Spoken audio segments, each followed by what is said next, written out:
Akkam jirtu kabajamtootaaf jaalatamtoota uummata Oromoo. Nagaan koo kabajaaf jaalalaa isiniif qabu bakka jirtanitti isin haa ga'u jechaa ani Waloo Xiiqdayaniin jedhama.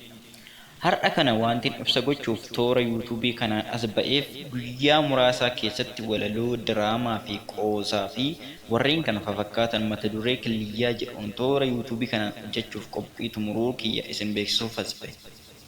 Killiyyaa jechuun maal jechuudha kan jettanis tarii jiraachuu dandeessu.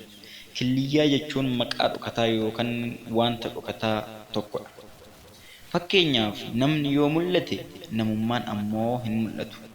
Warreen akka kanaan diraamaa qoosaa walaloo kutaa kutaan qophiilee isin bashannansiisaa isin barsiisan hojjechuuf qophii xumureera.